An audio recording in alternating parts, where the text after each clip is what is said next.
Bonjour, je vais corriger l'exercice 5 du TD18. Cet exercice, il est, je trouve, particulièrement important, pas évident, enfin pas évident, quand même pas si difficile que ça, hein, bien entendu, mais il illustre beaucoup de choses dans le cours d'induction.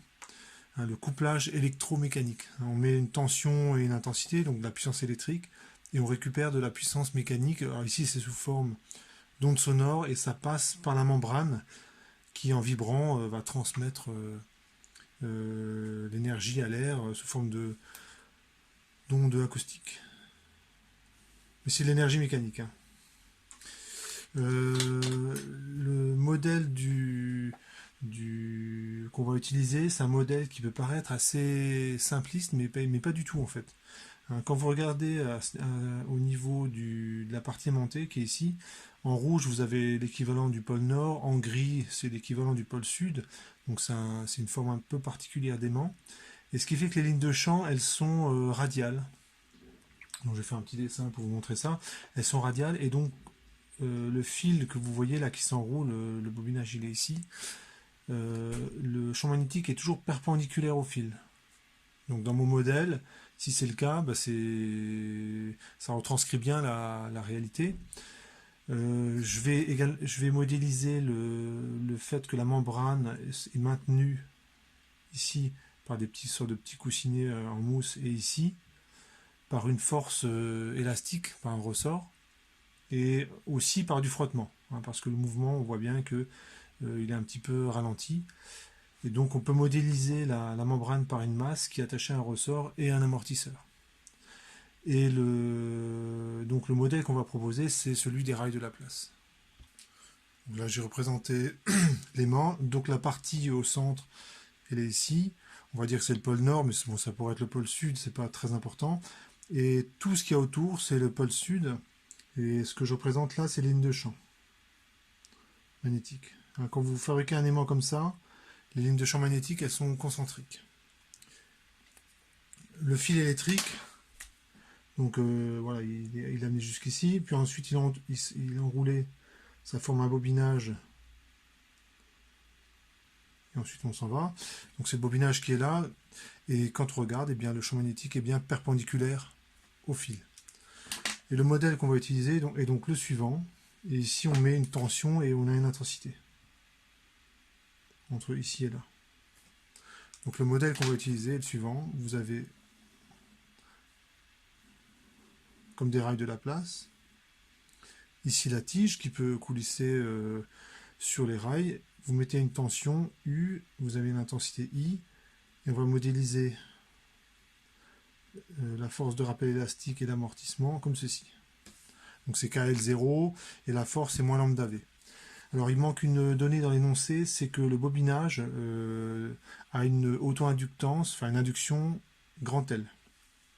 C'est pas indiqué dans l'énoncé. Il faudrait l'ajouter ici. Et une inductance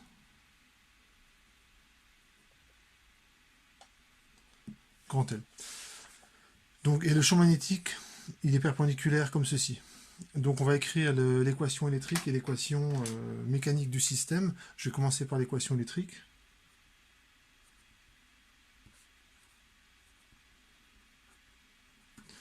Donc l'équation électrique, je vais faire le schéma électrique équivalent.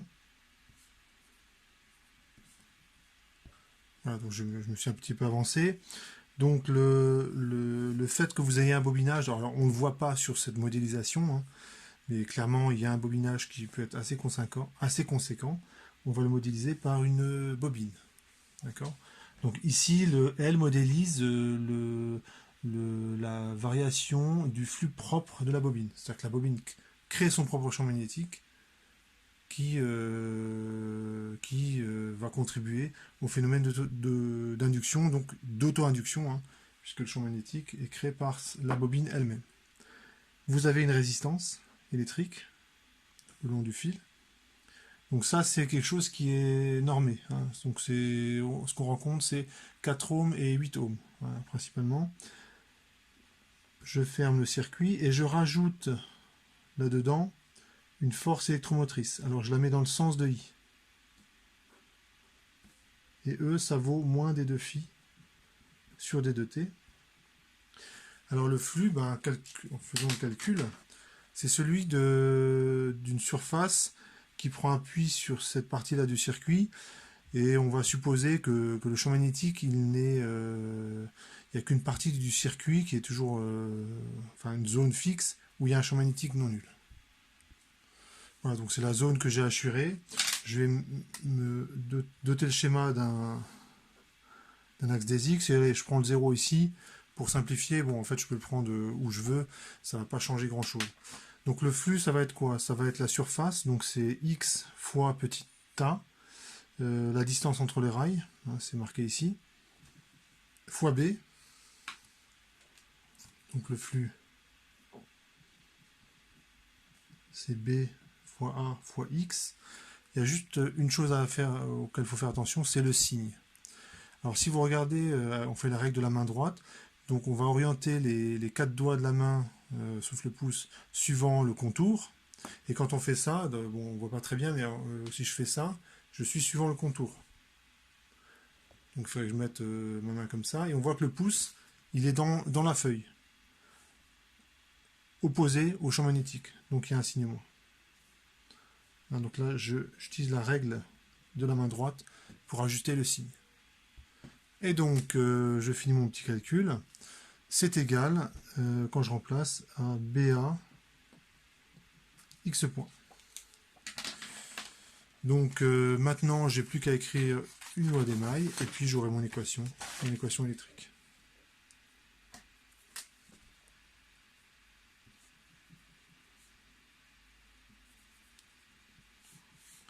Alors, ça fait U. Alors, pour éviter de mettre trop de notation, la tension ici, c'est LD de I sur D de T. Ah oui, j'ai oublié de préciser, mais le flux ici, c'est uniquement le flux du champ magnétique extérieur, hein, donc du champ magnétique qui est ici. Hein, la partie du flux propre, ça donne cette contribution, elle est modélisée par la bobine. Donc ça, c'est un truc qu'il faut bien comprendre. Hein. Dans le flux qui traverse la bobine, il y a deux contributions. Il y a la contribution propre, qui est que la bobine crée son propre champ magnétique. Hein, elle crée, quand il y a un courant qui passe, ça crée un champ magnétique. D'ailleurs, on se sert souvent d'une bobine pour ça. Et vous avez, à cela doit s'ajouter le flux des champs magnétiques extérieurs. Donc ici, qui est celui d'un aimant. Et c'est cette partie-là qui la modélise. Et ici, vous avez R fois I. Et je suis bien en convention récepteur pour la tension de la bobine et de la résistance. Donc j'écris la loi d'émail.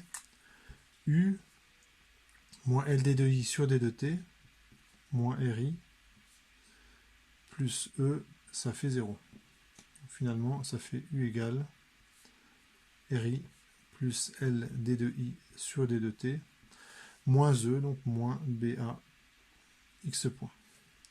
Donc on vient d'établir l'équation électrique. Donc maintenant je vais établir l'équation mécanique.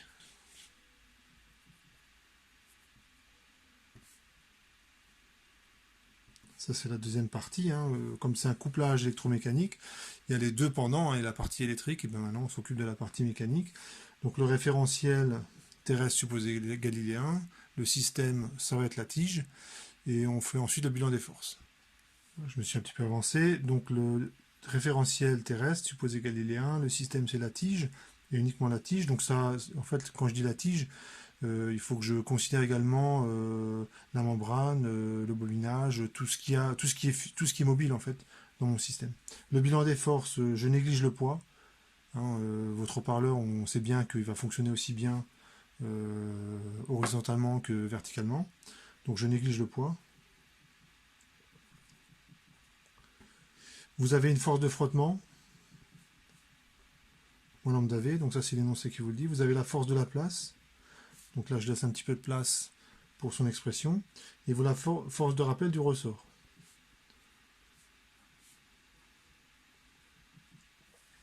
Donc c'est moins K, L moins L0, U extérieur. Donc je vais tout de suite remplacer U extérieur et la longueur du ressort par les bonnes valeurs. Donc si on regarde mon système qui est là, U extérieur, il va être, comme je suis mon système, il est là, l'UI extérieur, il est comme ceci.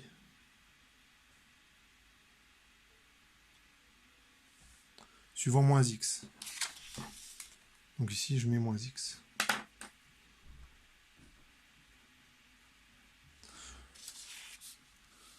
La longueur du ressort, c'est entre ce point-là, que disons je l'appelle A, et le point M qui est ici. Et bien quand je regarde, c'est XA moins XM.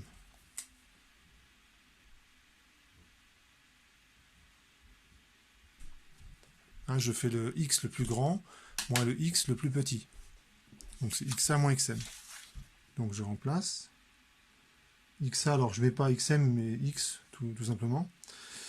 Voici pour la force de rappel du ressort. Et pour la force de la place, on sait que dans un cas aussi simple, c'est l'intensité fois le champ magnétique fois la longueur où il y a le courant qui passe. Donc c'est IBA. Il y a juste la question de c'est dans quel sens, c'est suivant X ou suivant moins X. Donc pour ça, on prend la règle de la main droite. On pourrait aussi faire le calcul sans utiliser la règle de la main droite. Hein. La règle de la main droite, c'est juste pour définir un trièdre direct. Hein. Donc, mais l'avantage dans des cas aussi simples, c'est que sans faire trop de calculs, on a le bon résultat. Enfin, normalement. Donc le pouce, je le mets suivant l'intensité. Alors j'ai tourné un petit peu la feuille parce que je suis pas assez souple. Donc je mets le pouce suivant l'intensité. Je m'intéresse évidemment qu'à mon système, la tige. Hein. Je ne m'intéresse pas à cette portion-là ni à cette portion-là. Ça ne m'intéresse pas. Il y a aussi une force de la place qui agit là-dessus, mais je m'en fiche. Moi, ce qui m'intéresse, c'est la force de la place qui agit sur mon système. Donc je mets le pouce suivant cette tige. Le champ magnétique, il sort de la feuille. Donc la force de la place, elle est suivant moins x. Donc la force de la place, c'est moins, suivant x, l'intensité fois le champ magnétique fois la distance entre les rails petit a. Voilà, donc j'ai presque l'équation mécanique. Il suffit juste d'écrire le PFD. Donc c'est MA égale à la somme des forces. Donc c'est le poids. Allez, je le néglige, donc je l'écris même pas. La force de frottement, plus la force de la place, plus la force de rappel du ressort. Je projette selon OX et ça donne MX secondes égale moins lambda X point moins IB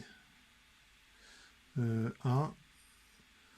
Et avec le moins qui est là et là, ça fait plus K XA moins L0 moins X. Alors, par souci de simplicité, on peut s'arranger pour que XA moins L0 soit égal à 0. En fait, c'est simplement par un choix arbitraire de l'origine du repère. Donc quand je calcule la force de rappel du ressort, je peux m'arranger pour que ce terme-là il soit égal à 0. Alors vous allez me dire, c'est pas très rigoureux. En fait, quitte à translater l'origine de mon repère, c'est possible. Donc je m'embête pas trop. Voilà, on choisit cette grandeur, XA moins L0, je le prends égal à 0. Donc ça simplifie. Et j'ai mon équation mécanique. C'est mx secondes plus lambda x point plus kx. Donc ça fait moins kx quand je le passe de l'autre côté, ça fait kx égale moins IBA. Et ça, c'est l'équation mécanique.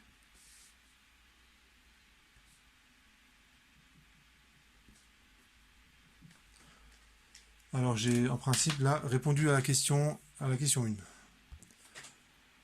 Donc je peux maintenant faire un bilan de puissance avec ces deux équations. Donc je vais recopier. Voilà, j'ai recopié l'équation électrique et mécanique. Juste une petite remarque, ici j'ai mis grand I alors que c'est petit i. Donc c'est pour respecter les notations de l'énoncé. Si on vous demande un bilan de puissance, en général, ça vous plonge dans des abîmes de perplexité parce qu'on ne sait pas trop comment s'y prendre. Bon, c'est vrai que c'est pas forcément évident de savoir ce qu'il faut faire. En fait, je dirais, j'ai envie de dire, c'est pas très compliqué parce qu'il n'y a pas 36 solutions en fait. On vous demande un bilan de puissance, il faut écrire une relation entre des puissances. Donc avec une équation électrique où on a une tension, il suffit de multiplier par I pour avoir une puissance. Lorsque vous avez une force, il suffit de multiplier par la vitesse pour avoir une puissance. Donc je vais tout simplement faire ça. Ça donne ceci. Voilà, j'ai multiplié par I la première équation, par x point la deuxième. Ça donne ces deux équations-là. Voilà. Donc ici, j'ai fait fois I. Et là, j'ai fait fois x point.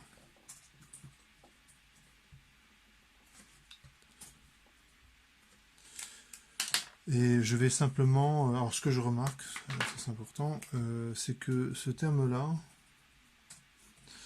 et ce terme-là, ils sont identiques. Et c'est par ce terme-là que se fait le couplage entre la partie électrique et mécanique. Donc ce que je peux faire, c'est l'éliminer. C'est-à-dire que je vais isoler... en fait, c'est déjà fait. Je prends ce terme-là et je le mets là-dedans. Et une fois que c'est là et que je refais ça, je vais simplement réécrire l'équation pour pouvoir l'interpréter. Donc je remplace, ça fait UI égale RI plus LD2I sur D2T. Et moins B sous ce terme-là, c'est égal à ça. Donc plus mx 2 points x point plus lambda x point carré plus kx x point. Et quand je fais ceci, donc là ici, je peux interpréter ce terme comme de la puissance électrique. Ici un RI carré. Ce terme-là, c'est de l'effet Joule. Donc je peux la noter puissance dissipée par effet Joule. Et ici, il y a un I qui manque. Le LD2I sur D2T, je vais le modifier un petit peu. Celui-là aussi, après, je vais le modifier un petit peu. Ce terme-là, je peux l'interpréter comme de la puissance acoustique. C'est dans le meilleur des cas. C'est environ égal à la puissance acoustique. C'est ce que j'attends en fait de mon parleur. Hein.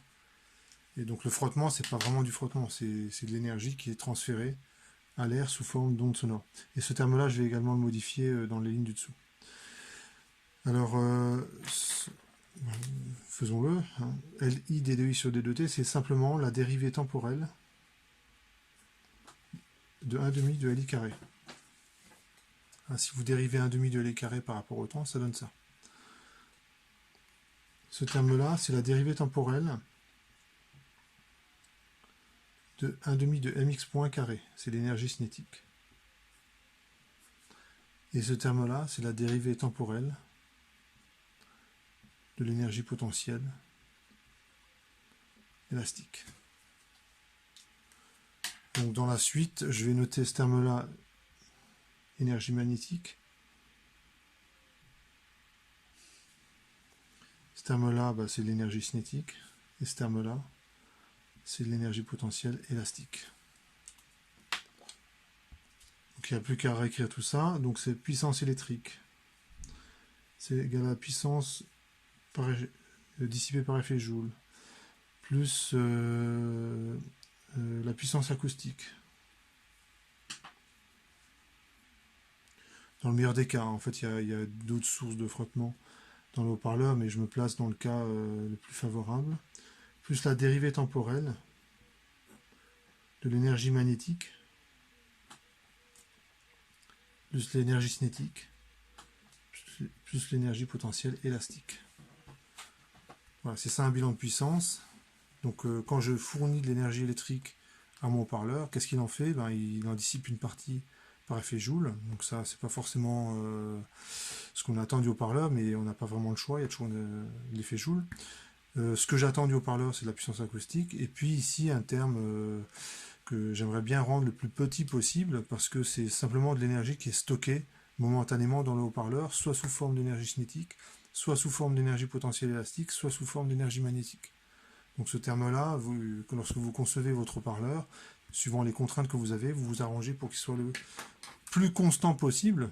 Et une solution, en fait, c'est dès le départ de le prendre le plus petit possible, ce terme-là, Donc quand je le dérive, ça va encore donner quelque chose de petit. Donc à rendre le plus petit possible, le plus faible possible.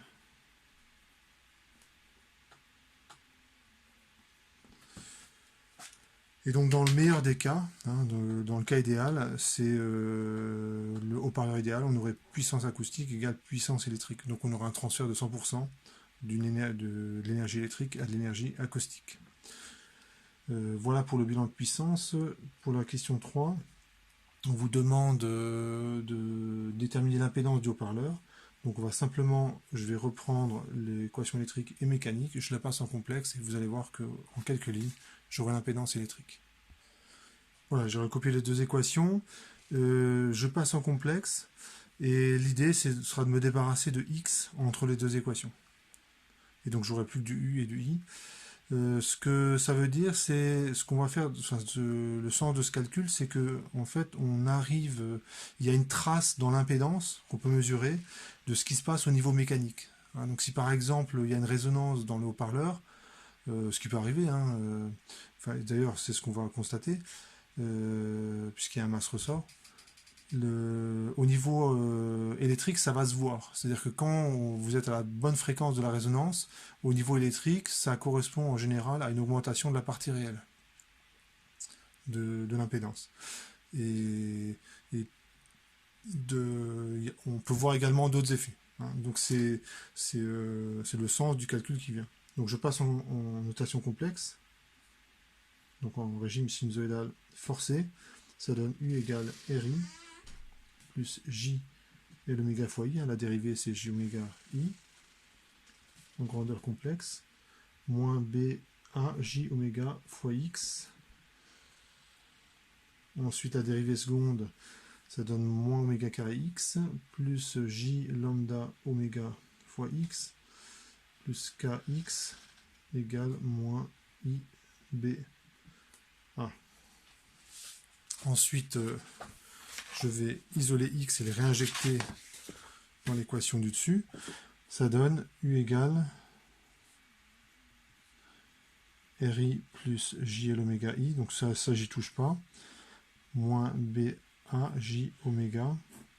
Et X point, c'est tout simplement moins I BA sur K moins M oméga carré plus J lambda oméga. Donc je vérifie qu'il n'y a pas d'erreur, mais je pense que c'est bon. Donc je peux en déduire l'impédance, qui est égale à U sur I. En fait, il suffit de diviser ça par I. Hein, le terme en I apparaît ici, là et là. Donc en fait, il disparaît et j'ai une impédance, j'ai l'expression de l'impédance, tout simplement. Donc là, avec le moins et le moins, ça simplifie. Donc ça fait B A au carré sur M. Donc je vais diviser en haut et en bas par M. J oméga divisé par K sur M moins oméga carré plus J lambda sur M oméga. Voici pour l'impédance de mon haut-parleur. Je me suis avancé un peu dans le calcul, c'est pour tracer la courbe. Je fais le truc traditionnel, quand j'ai un complexe au dénominateur, je multiplie par son conjugué en haut et en bas, ça donne ça, donc du coup j'ai une partie, j'ai un réel au dénominateur, donc je vais continuer mon petit calcul et j'aurai une partie réelle et une partie imaginaire et je pourrai tracer la courbe. Voilà, donc ça donne ce calcul-là, bon, qui n'est pas spécialement simple, hein. Disons qu'il est un peu encombrant au niveau du calcul. Et on peut tracer la courbe et donc alors ça donne ceci. Voilà, donc il ne faut pas oublier le JL oméga. Donc là vous avez une partie réelle, une partie imaginaire. Alors c'est sûr que faire ce calcul à la main, c'est un petit peu, ça prend de la place. Ce qu'on peut faire aussi, c'est un petit programme en Python, parce que vous avez le type complexe en Python et qui vous fait les calculs à votre place. Donc en 2-3 lignes de code, vous pouvez tracer les courbes alors que si vous le faites à la main, c'est un petit peu plus long. Là, j'ai réécrit sous forme d'une partie réelle et d'une partie imaginaire. Donc là, en bleu, c'est la partie réelle. Et en rouge, la partie imaginaire.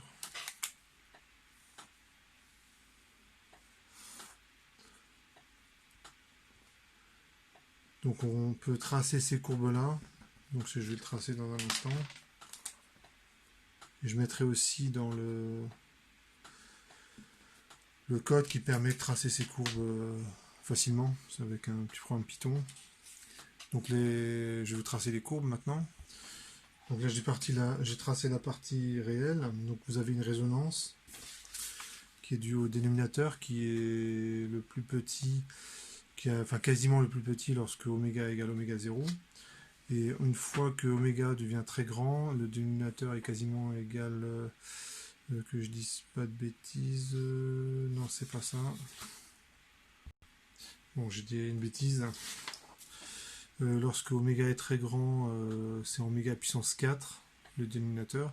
Au numérateur, c'est oméga carré, donc en fait, ce terme-là tend vers 0. Quand oméga est très grand, il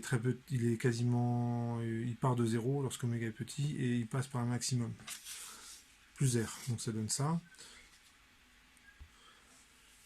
Pour la partie imaginaire, ça donne quelque chose comme ça. Donc si je regarde que ce terme-là en L oméga, ça ferait une droite. Hein, c'est proportionnel à oméga. Et quand je rajoute ce terme-là, il s'annule lorsque oméga égale oméga 0. Il tend vers 0 lorsque oméga est très très grand. Hein, lorsque très très grand devant oméga 0. Donc lorsque oméga est très grand, en fait, je retrouve L oméga. Et il change de signe, donc en oméga égale oméga 0, donc ça vous fait cette sorte de vague positive puis négative. Donc il est tout à fait possible que la partie imaginaire puisse être négative. Hein, donc là je l'ai tracé un peu comme ça. Et quand on compare ces résultats à des résultats expérimentaux, on voit que ça marche pas trop mal. Dans le poly qui est sur le drive, vous avez les courbes théoriques et expérimentales qui sont tracées, vous avez un bon accord en basse fréquence et l'accord est moins bon en haute fréquence. Je vous laisserai regarder. Voilà pour cet exercice.